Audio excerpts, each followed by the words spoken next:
पाकिस्तान के मायानाज स्नाइपर राजा ज़ीशान हैदर की हंगामा खेज दास्तान। वतन दुश्मनों से नबर्द आज़मा राजा ज़ीशान हैदर उर्फ SS और उसके जिगरी यार सरदार खान की मौत की आंखों में आंखें डालकर अपने वतन की बका के लिए जिद्दोजहद। कदम कदम पर सनसनी और असरार के रंग लिए ऐसे वाक़यात कि सुनने वालों के सांस थम जाएं। स्नाइपर और स्पॉटर के बाद हाजिर खिदमत है इसी सिलसिले की नई कड़ी, स्नाइपर का तीसरा हिस्सा शूटर। आपके लिए पेश खिदमत हैं नए हंगामे, पुरानी दुश्मनियाँ, एडवेंचर, एक्शन और वतन के लिए जान कुर्बान करने का अज़्म रखने वाले सरफरोशों की दास्तान। रियाज आकिब कोहलर के कलम से निकला एक लाजवाल किरदार।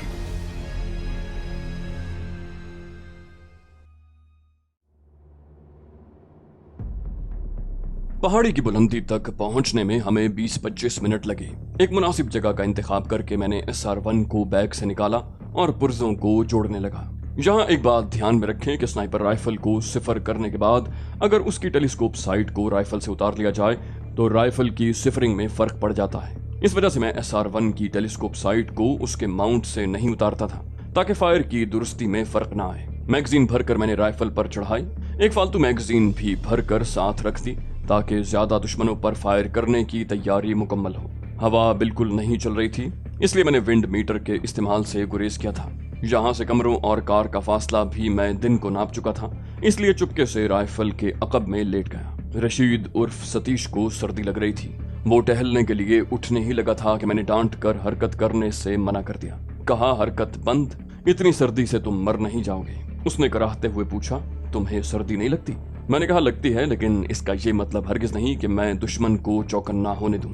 उसने दलील दी, दुश्मन हमारे निगरानी पर मामूर आदमियों से होकर ही यहाँ तक पहुंचेगा। मैंने कहा, अगर साथियों की गफलत से हमें बर वक्त इल्म न हो सका या दुश्मन कोई ऐसा रास्ता इख्तियार करके यहाँ तक पहुंच गया जो हमारे आदमियों की निगरानी में न हुआ तो सारी तगोदौ जाया चली जाएगी। उसने हाथ जोड़ते हुए जान छुड़ाई, बोला, ये देख रहे हो, जरा सी भी हरकत नहीं कर रहा, बस तुम्हारे साथ लेटा हूँ, बस खुश। मैं फलसफियाना अंदाज में बोला, जहाँ हरकत न करनी हो वहाँ हरकत करने से इंसान हमेशा के लिए बेहरकत किया जा सकता है। उसने दुहाई दी और मेरी कमबख्ती के एक खपती स्नाइपर का मददगार बनने के लिए दनेश राम को मैं ही नजर आया था। हालांकि उसके पास कई इंतखाब मौजूद थे। मुझे उसकी बात पर हंसी आ गई। वो मेरा सीनियर बनाया गया था। इब्तिदा में वो संजीदा रहने और काम से हटकर बात करने पर नापसंदीदगी का इजहार करता था, लेकिन अब उसका मिजाज बदल गया था। न जाने उसकी वजह मेरा रवैया था या बेतकल्लुफी पैदा होने के बाद उसकी असल शख्सियत खुलकर सामने आ गई थी। हम इंतजार करते रहे। अंधेरा मलगजे उजाले में बदला और फिर धीरे धीरे रोशनी फैलने लगी। तुलुए आफ्ताब से पहले रशीद को कॉल मौसूल हुई। मुख्तसर अल्फाज में पैगाम देकर राब्ता मुनक़ता हो गया। वो मेरी तरफ मुतवज्जे हुआ, बोला, गाड़ियां पेट्रोल पंप उबूर कर गई हैं। मैंने एतमाद जाहिर करते हुए कहा, हम भी तैयार हैं। वो इत्मीनान से बोला, जमा का सीगा इस्तेमाल करने की बजाय तुम सीगा वाहिद मुतकल्लम इस्तेमाल करते तो ज्यादा बेहतर था। मैंने कहा, दूरबीन पकड़ो और मोहन भिमानी पर नजर रखना, हमारा हदफ वो है। बाकी तमाम बच भी जाएं तो कोई फर्क नहीं पड़ता, अलबत्ता उसकी हलाकत जरूरी है। इसी असना में 2 काले रंग की डबल कैबिन नमूदार हुई और दरमियानी रफ्तार से आगे बढ़ते हुए वो हमारी कार के करीब आकर रुक गईं। गाड़ियों की बॉडी में 2-2 हथियार बरदार बैठे हुए थे। तमाम के हाथ में क्लैशनकोफे थीं। गाड़ियां रुकते ही वो छलांग लगाकर नीचे उतरे। कैबिनों से भी 2-2 आदमी बरामद हुए। ड्राइवरों को मिलाकर उनकी तादाद 12 बन रही थी। अब्दुल रशीद ने शनाख्त करवाई। बोला, अगली गाड़ी से उतरने वाले शख्स जिसने सफेद कमीज और धोती बांधी हुई है, मोहन भिमानी है। वो सही मोटा, ताजा और लहीम शहीम था। उसके दाएं हाथ में पिस्तौल मौजूद था। बाएं हाथ के इशारे से वो अपने आदमियों को कमरों के चारों तरफ से घेरने के अहकाम दे रहा था। पहचान का मरहला गुजरने के बाद देर करना दुरुस्त न होता। मैंने आदत के बरक्स उसकी पीठ पर दोनों कंधों के बीच में शिस्त साधी और इत्मीनान से ट्रिगर दबा दिया।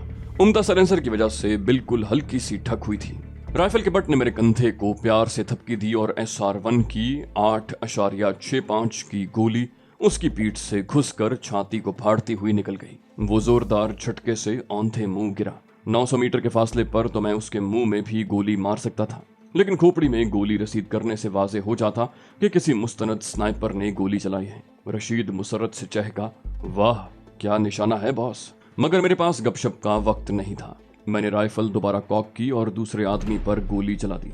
वो मोहन भिमानी को उठाने के लिए झुका तो पहलू में गोली खाकर उसके तड़पते हुए वजूद पर ही लंबा हो गया। तभी बाकियों को पता चला कि उन पर गोलियां चलाई जा रही हैं। एकदम तड़तड़ाहट की आवाज बुलंद हुई। उन्होंने हमारी मुतवक्के रिहाइश पर गोलियां चलाना शुरू कर दी। उन अहमकों को अब तक ये मालूम नहीं हुआ था कि उन पर फायर किस जगह से आ रहा है, और यही वजह थी कि उन्होंने गाड़ियों की आड़ पकड़ने के लिए वो जानिब इस्तेमाल की थी जो मेरे फायर की जद में थी। वो अंधाधुंध गोलियां चला रहे थे। जब तक उन्हें पता चलता 3 मजीद लुढ़क गए थे, और तभी किसी सियाने के वावेला करने पर उन्हें अपनी गलती का एहसास हुआ। गलती सुधारते सुधारते 2 और तड़पने लगे। इतने कम फासले पर SR-1 की जानलेवा गोलियां तबाही फैला रही थीं। सूरत हाल का इदराक होते ही वो गाड़ियों के मुखालिफ जानिब मोर्चा जन हो गए। तभी मैंने अगली गाड़ी के अकबी टायर पर निशाना साधते हुए गोली दाग दी। जोरदार धमाके से हवास बाख्ता होकर एक शख्स गाड़ी की आड़ छोड़कर चीखता हुआ कमरों की तरफ भागा, मगर SR-1 की जालिम गोली ने उसे चंद कदमों से ज्यादा भागने की मोहलत न दी। कंधों के बीच लगने वाली गोली ने उसे औंधे मुंह गिरा दिया था। मैंने दूसरी गाड़ी के टायर पर निशाना साधा। एक और धमाका हुआ, मगर किसी ने आड़ को छोड़ने की गलती न की थी। उसी वक्त अब्दुल रशीद बोला, बॉस एक शख्स रेंगते हुए दूर जाने की कोशिश में है। मैंने कहा, नजर आ गया है। उस जानिब शिस्त साधते हुए मैंने उसकी खोपड़ी को ताका। उसका बाकी जिस्म जमीन से चिमटा हुआ था। ट्रिगर दबाते ही उसकी रेंगने वाली मुशक्कत से जान छूट गई। अब सिर्फ 3 बच गए थे और तीनों गाड़ी के अकब में छुपे हुए थे। गाड़ी का ऑयल टैंक भी दूसरी जानिब था। इस वजह से मेरी दस्तबुर्द से बाहर था। उनकी मूसलाधार फायरिंग अब बूंदाबांदी की शक्ल इख्तियार कर गई थी और इक्का दुक्का टख टख जारी थी, वो भी बगैर निशाना साधे। मैंने लम्हा भर इंतजार किया। उस वक्त गाड़ी के अगले और मेरी जानिब से मुखालिफ पहिए से सर निकालकर एक शख्स ने उस तरफ झांकने की कोशिश की। शायद वो हालात का जायजा लेना चाह रहा था। वो अपने मकसद में जरूर कामयाब होता अगर मेरी दाहिनी आंख SR-1 की ताकतवर टेलीस्कोप साइट से न चिपकी होती। SR-1 की साइट आम इंसानी आंख की निस्बत 30 गुना ज्यादा दिखाव मुहैया करती है। आप खुद अंदाजा लगा लें कि हदफ मेरे सामने किस कदर वाज़े था। वो उसी सूरत बच सकते थे कि मुखालिफ जानिब के पहियों के पीछे बेहिस्सो हरकत दुबके रहते, और यकीनन यही सोचकर वो भी पहले पहिए के पीछे ही पनाह लिए हुए थे। मगर फिर फितरत के हाथों मजबूर होकर उसने सब्र का दामन छोड़ा और मेरी महारत का इम्तिहान लेना चाहा। हल्की सी ठक उभरी, आवाज बमुश्किल चंद गज तक सुनाई दी होगी, मगर गोली 900 मीटर का फासला 1 सेकंड में तय करके उसकी खोपड़ी तक पहुंची और उनकी तादाद में एक और शख्स की कमी हो गई। बच जाने वाले दोनों पहियों के अकब में यूं सिमट गए थे कि उनके जिस्म का कोई उज़्व नजर नहीं आ रहा था। मैं चूंकि बुलंदी पर था इसलिए गाड़ी के नीचे नहीं देख पा रहा था। मैंने अब्दुल रशीद को मुत्तला किया। उन्हें यहाँ से निशाना बनाना मुमकिन नहीं रहा। मैं चक्कर काट कर उनके पहलू में पहुंचने की कोशिश करता हूँ। उसने पेशकश की, मैं भी साथ चलता हूँ। मैंने नफी में सर हिलाते हुए तजवीज पेश की, नहीं, तुम यहीं अपनी जगह पर खड़े होकर पिस्तौल से इक्का दुक्का फायर करते रहो ताकि वो तुम्हारी तरफ मुतवज्जे रहें। उसने मुंह बनाते हुए कहा, पिस्तौल की गोली उनका क्या बिगाड़ लेगी। मैंने चिढ़ते हुए कहा, मैंने अर्ज की है कि उन्हें मुतवज्जे रखना, इसके अलावा कोई मुतालबा नहीं। उसने अंदेशा उगला, अगर मैं सामने आया तो उनके पास भी राइफलें तो हैं ना। मैंने उसे तसल्ली दी, कहा, उनके पास स्नाइपर राइफल नहीं है हुजूर, इसलिए वो इतनी दूर से तुम्हें निशाना नहीं बना सकेंगे। और मजीद वजाहत किए बगैर मैंने SR-1 पर नई मैगजीन चढ़ाई। कमर के साथ बंधे होल्स्टर को थपथपाकर ग्लॉक की मौजूदगी को यकीनी बनाया और पहाड़ी के अकबी जानिब उतरने लगा। मेरी रफ्तार काफी तेज थी। SR-1 मैंने बगैर पैक किए कंधे पर रख ली थी, बाकी सामान वहीं छोड़ दिया था। वो छोटी सी पहाड़ी थी, इसलिए मुझे उतरने में मिनट से ज्यादा वक्त नहीं लगा था। नीचे पहुंचते ही मैं बाईं जानिब पहले से मुंतखब रस्ते पर दौड़ पड़ा। पहाड़ी की लंबाई 150-200 गज से ज्यादा नहीं थी और वो हदफ के मुतवाजी नहीं बल्कि खासी तिरछी थी। यूं कि उसके बाएं कोने तक पहुंचने के बाद मुझे कारों की सीध में होने के लिए 400-500 कदमों से ज्यादा फासला तय न करना पड़ता। मस्कूरा फासला तय करते ही मैं दाएं मुड़ा। चंद गज के बाद आड़ खत्म हो गई थी। आगे खेत थे जिनकी मुंडेरें बहरहाल इतनी ऊंची नहीं थीं कि सीधा खड़ा होकर नजर आने से बचा सकता। अलबत्ता अब्दुल रशीद की वजह से उनका ध्यान सामने था और खतरा मोल लिया जा सकता था। रशीद के पिस्तौल के चंद फायर मुझे सुनाई दिए थे। मैं गंदम के नन्हे पौधों के दरमियान कदरे तिरछा भागने लगा। एकदम तेज भागने की वजह से मेरा सांस फूल गया था, लेकिन ये इतना बड़ा मसला नहीं था कि मेरे कदमों में रुकावट डाल सकता। सड़क उबूर करके मैं 10-12 कदम आगे आया और मुझे वो नजर आने लगे। दोनों गाड़ियों के पहिए के पीछे दुबके हुए थे और दाएं बाएं की बजाय गाड़ी के नीचे से पहाड़ी की समत देख रहे थे। एक के कान से मोबाइल फोन लगा था, शायद अपने आदमियों को कॉल कर रहा था। मैंने खेत की मुंडेर पर SR1 की दोपाई गाड़ी और बट अपने कंधे पर फंसाकर 2 जानू बैठ गया। टेलीस्कोप साइट में से देखते ही वो निहायत करीब नजर आने लगे थे। इतने कम फासले पर उनके चेहरों पर छाई वहशत अच्छी तरह देखी जा सकती थी। वो जालिम और शक्ल कल्ब टोला था जिनके हाथ न सिर्फ गरीबों के खून से रंगे हुए थे, बल्कि वो मुफलिसों की इज्जतें पामाल करने के मुजरिम भी थे। श्रीनाथ यादव जैसे इबलीस की ताकत यही लोग तो थे, और ऐसों को जिंदा छोड़कर मैं गरीबों के साथ नाइंसाफी नहीं कर सकता था। फासला पहले से कम हो गया था। मेरे अंदाजे के मुताबिक वो 500 मीटर से ज्यादा फासला नहीं था। मैंने अंदाजे ही से एलिवेशन नॉब को घुमाकर मतलूबा क्लिक कम कर दिए। लेजर रेंज फाइंडर मैं पीछे छुड़ाया था, लेकिन दुरुस्त फासला नापने के लिए मैं साइट का अंदरूनी पैटर्न भी इस्तेमाल कर सकता था। अलबत्ता उस वक्त मैंने वक्त ज़ाया करना इसलिए मुनासिब न समझा कि एक तो फासला कम था और दूसरा मैंने गोली हदफ के सर में नहीं मारनी थी। मोबाइल फोन इस्तेमाल करने वाले को छोड़कर मैंने दूसरे के कंधों के बीच शिस्त साधते हुए लबलबी खींची। गोली उसकी छाती से निकलकर पहिए में लगी। उसका तड़पना और पहिए का जोरदार धमाके से फटना एक साथ हुआ था। मोबाइल फोन वाले ने मोबाइल नीचे फेंका और हवास बाख्ता होकर अकबी कदमों पीछे हटने लगा। उसकी क्लैशनकोफ सिंगल राउंड फायर करने पर सेट थी और वो मुसलसल फायर कर रहा था। मैंने उसके निचले धड़ पर निशाना साधते हुए ट्रिगर दबा दिया। जोरदार चीख के साथ वो औंधे मुंह गिरा और हथियार छोड़कर अपनी जख्मी टांग को दबाकर खून रोकने की कोशिश करने लगा। मैंने सेफ्टी लगाते हुए SR1 कंधे पर रखी और उसकी तरफ दौड़ पड़ा। भागते हुए मैंने ग्लॉक होल्स्टर से निकालकर हाथ में पकड़ लिया था। पिस्तौल पहले से कॉक था, बस हैमर को रिलीज किया हुआ था। पिस्तौल का हैमर अंगूठे से पीछे खींचकर मैंने पिस्तौल फायर के लिए तैयार कर दिया। वो टांग को एक हाथ से दबाते हुए गाड़ी की तरफ रेंगने लगा। अब तक वो अहमक यही समझ रहा था कि शायद मैंने उसे पहाड़ी की बुलंदी से निशाना बनाया है। मैं जो ही 20-25 कदम की दूरी पर पहुंचा, उसे चाप सुनाई दे गई थी। उसने तड़पते हुए मुड़कर देखा और उसके हाथों ने जख्म को छोड़ते हुए हथियार की जानिब बढ़ने की कोशिश की। मैंने ग्लॉक उसकी जानिब सीधा किया, कहा ऐसा सोचना भी मत, वरना कुछ भी सोचने के काबिल नहीं रहोगे। क्लैशनकोफ को परे धकेलते हुए उसने हाथों से अपनी रान को दबा लिया था। अजियत भरी कराहें जाहिर कर रही थीं कि SR1 की गोली ने रान के गोश्त ही नहीं, हड्डी में भी छेद कर दिया था। मैंने SR1 को नीचे रखा और हाथ लहराकर अब्दुल रशीद को अपनी तरफ बुला लिया। उसने भी उठकर जवाबी हाथ लहरा दिया। मैं अपने शिकार की तरफ मुतवज्जे हुआ और उसके सामने उकड़ू बैठते हुए कहा, अबे कहा जो था दूर रहना। वो हकलाते हुए बोला, किसको, कब? मैंने कहा, इस साले को। मैंने मोहन भिमानी की लाश की तरफ इशारा किया। इसे अच्छी तरह समझाया था कि पंगे ना ले, और ये बगैर सोचे समझे दौड़ा चला आया। वो कराहते हुए बोला, मैं इस बारे में कुछ नहीं जानता। मैं मतलब की गुफ्तगू पर आया। बोला, किससे बात कर रहे थे? उसने हकलाते हुए नफी में सर हिलाया, मैं किसी से नहीं। मैंने कहा, ज्यादती कर रहे हो दोस्त। यकीन मानो जख्मी ईरान पर मैंने जोर से थूक भी दिया तो तुम्हारी चीखें बगैर मोबाइल के तुम्हारे जिंदा साथियों तक पहुंच जाएंगी, और अगर जख्म पर कसकर एक मुक्का मार दिया तो तुम उन साथियों के पास पहुंच जाओगे। मैंने दाएं बाएं बिखरी लाशों की तरफ इशारा किया। वो खौफजदा लहजे में बोला, महाराज श्रीनाथ को सूरत हाल से आगाह कर रहा था। मैंने कहा, तो क्या बताया, क्या हो रहा है? उसने वजाहत की। बोला, वो सोए हुए हैं, बात नहीं हो पाई। खिदमतगार को बताया है कि उन्हें जगा दें, लेकिन उससे पहले ही आपके हमलों ने इतना खौफजदा कर दिया कि मुझे मोबाइल फोन फेंक कर जान बचाना पड़ी। मैंने कहा, तो अब उन्हें क्या कहोगे? वो खुश्क होंठों को जबान फेर कर तर करता हुआ बोला, जैसा आप कहें कह दूंगा। मैंने कहा, सच बताओ, क्या महाराज श्रीनाथ मोहन भिमानी के करतूतों से वाकिफ नहीं है? मैंने उसे ऐसा तासुर दिया गोया मैं श्रीनाथ को नेक आदमी समझता हूँ। वो गड़बड़ाते हुए बोला, जी उन्हें मालूम नहीं है कि मोहन साहब क्या करते फिरते हैं। मैंने पूछा, अच्छा, कोई ऐसा तरीका है कि मैं महाराज श्रीनाथ को अकेले में मिल सकूं? उसने हैरानी जाहिर की। किस लिए मिलना चाहते हो? मैंने इत्मीनान से कहा, ताकि उसे बता सकूं कि मोहन भिमानी उसके नाम पर क्या गुल खिलाता रहा है और उसके मासूम भक्तों पर कैसे कैसे जुल्म ढाता रहा है। उसने अपने तई दलील दी। बोला, क्या फायदा जब मोहन साहब बाकी ही नहीं रहा।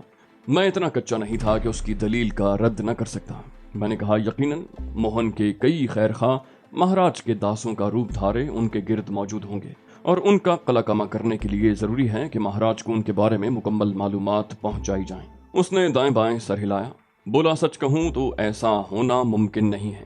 महाराज किसी अनजान से अपने मुहाफिजों की गैर मौजूदगी में मुलाकात करने पर कतन तैयार नहीं होंगे, और अगर हो भी गए तो अपनी रिहाइश पर ही आपको बुलाएंगे जहां तमाम मुहाफिजों ने उन्हें घेरा होगा। मैंने लाशों की तरफ इशारा किया, कहा इनके क्रियाक्रम में तो महाराज अवेशक पधारेंगे और इस मकसद को उन्हें बाहर भी निकलना पड़ेगा। वहां मुलाकात होना तो मुमकिन है ना? वो उलझनामेज लहजे में बोला, तब भी वो मुहाफिजों के घेरे में ही होंगे। रशीद ने आते ही ऐलान किया, हमें ये जगह जल्दी छोड़ना होगी। उसकी तरफ मुड़े बगैर मैंने हिदायत दी, सामान कार में रखो, मैं तब तक अपने दोस्त से चंद बातें कर लूं और राइफल का बैग मुझे दे दो ताकि राइफल को पैक कर सकूं। बोला ठीक है बॉस, और वो SR1 का बैग मेरे सामने रख कर कमरों की तरफ बढ़ गया। मैंने धमकी आमेज लहजे में पूछा, जरा महाराज की रिहाइश का हुदूद दरबा और उनके मुहाफिजों की तफसील बयान करो, और याद रहे मेरे पास पहले भी अच्छी खासी मालूमात हैं। अजीत रॉय से भी बहुत कुछ मालूम हुआ था। मैं देवगढ़ के मंदिर और आश्रम में भी कई बार जा चुका हूँ, इसलिए खूब सोच समझकर जवाब देना। जरा सी गलत बयानी तुम्हें हमेशा हमेशा के लिए बयान देने से महरूम कर सकती है। ये कहकर मैं SR1 को खोलकर बैग में रखने लगा। वो धीमे लहजे में जवाब देने लगा। तफसील सुनकर मैंने चंद जरूरी सवाल पूछे और फिर उसे भी उसके साथियों के पास भेज दिया। साइलेंसर लगे ग्लॉक ने भी हल्का सा खांस कर उसके दिल में सुराख कर दिया था। उसका सर पहिए से टकराया और वो लंबा पड़कर एड़ियां रगड़ने लगा। मैंने रशीद को पुकारा जो कार स्टार्ट करके जाने की तैयारी पकड़ चुका था। नीचे तशरीफ लाकर मेरी मदद कर दो, उसने अंदेशे भरे लहजे में मुत्तला किया। बॉस, शुनीद ये है कि दुश्मन की 3 गाड़ियां इधर आने के लिए निकल पड़ी हैं। मैंने तसल्ली दी, बेफिक्र रहो, उनके आने से पहले हम जा चुके होंगे। उसने नीचे उतरकर पूछा, क्या करना है? मैंने काम बताया, कहा इनके हथियार कार की डिग्गी में रखो, क्योंकि दुश्मन का असलहा उसके लिए कभी छोड़ा नहीं जाता, और तमाम लाशों को दुश्मन की गाड़ियों में मुंतकिल करना है। वो सर हिलाता हुआ दुश्मन के हथियार इकट्ठे करने लगा। मैंने लाशों को डबल कैबिन में मुंतकिल करना शुरू कर दिया। हथियार कार की डिग्गी में रख कर वो मेरा हाथ बटाने लगा। मोहन भिमानी की मैंने खुसूसी तलाशी ली थी। उसने हाथ में वॉल्थर P99 पकड़ा हुआ था। ये एक बेहतरीन पिस्तौल है। ये भी 9mm है और इसकी गोलियां ग्लॉक में इस्तेमाल हो सकती हैं। मैंने शुक्रिया कहते हुए पिस्तौल अपनी जेब में रख लिया, मगर वो जवाब देने की हालत में नहीं था कि मुझे खुशामदीद कह सकता। उसने गले में सोने की काफी मोटी जंजीर डाली हुई थी, जिसे यूं ही छोड़ देना भी मुझे बेहतर न लगा। आखिर वहां रहने के बहुत से अखराजात पूरे करने के लिए मुझे भी रकम की जरूरत पड़ सकती थी। अलबत्ता एक बात का मैंने हमेशा ध्यान रखा कि किसी भी मिशन पर मिलने वाली ऐसी रकम मैं घर नहीं ले जाता था। ना कभी मैंने किसी आम या शरीफ शख्स की दौलत पर हाथ साफ करने की कोशिश की। वैसे भी मेरा टाकरा शरीफ लोगों से नहीं होता था। अलबत्ता सफाई इसलिए दी कि ऐसी जुजियात लोगों के दिमाग में कोई उल्टी सीधी सोच पैदा न कर दें, जबकि मेरी कोशिश होती है कि ऐसे तमाम वाकयात का अहाता करूं और छोटे से छोटे जुज़ को भी नज़रअंदाज न करूं, ताकि लोगों के लिए कोई गोशा तिश्ना न रहे। ऐसे बहुत से सवालात जो किसी भी तहरीर पर उठाए जा सकते हैं, मेरी कोशिश होती है कि दखल दर माकूलात से पहले ही उनकी वजाहत कर दूं। आप में से बहुत से लोगों के लिए हथियार, एमुनिशन, मोर्चे, छापा, घात, रैकी और दूसरी फौजी मालूमात कोई नई या अछूती नहीं होती। शायद कुछ लोगों पर ये मालूमात नागवार भी गुजरती हों, लेकिन खुसूसन औरतें इस बारे में बिल्कुल लाइल्म होती हैं, इसलिए कुछ जगह वजाहत जरूरी हो जाती है। तभी रशीद मज़ाहिया अंदाज में बोला, बॉस, लाशों से गुफ्तगू का फन हमें भी सिखा दो। मैंने कहा, सिर्फ शुक्रिया अदा किया है भाई। वो क्या है कि मुझे हथियारों से खुसूसी लगाव है और इसने इतना बेहतरीन पिस्तौल तरके में छोड़ा है। उसने कहा, लाशों को पड़ा रहने दें। मैंने कहा, तुम नहीं समझोगे, बस देखते जाओ महाराज। दोनों गाड़ियों की अगली सीटों पर हमने 2-2 लाशें और अकबी नशिस्त पर 4-4 लाशें यूं रखी जैसे वो बैठे हों। 12 लाशें आसानी से गाड़ियों के कैबिन में समा गई थीं। मैंने कार की डिग्गी से एक क्लैशनकोफ और 4 भरी हुई मैगजीनें निकाली और गाड़ियों की तरफ बढ़ गया। रशीद खोजने वाली निगाहों से मुझे घूर रहा था, लेकिन उसने इस्तिफसार जरूरी न समझा। मैंने अगली गाड़ी के दाहिनी जानिब खड़े होकर क्लैशनकोफ कॉक करके सेफ्टी लीवर को ब्रस्ट पर सेट किया और ट्रिगर दबा दिया। तो दोस्तों, ये थी हमारे आज के एपिसोड। जैसा कि आप लोग जानते हैं कि ये कहानी साथ साथ लिखी जा रही है, तो ये हो सकता है कि इसकी अगली अक़सात आने में थोड़ी ताख़ीर हो जाए। उम्मीद करते हैं कि आप हमारी सिचुएशन को समझेंगे और हमारी दूसरी सीरीज को भी फॉलो करते रहेंगे। हमारी कोशिश है कि जल्द से जल्द आपके लिए मजीद अक़सात लेकर आते रहें। तब तक आप हमारी दूसरी सीरीज देख सकते हैं और सिराज टीवी पर आप इस्लामी कहानियां भी फॉलो कर सकते हैं। इंशाल्लाह अगली वीडियो में आपसे मुलाकात होगी, तब तक के लिए अल्लाह हाफिज़।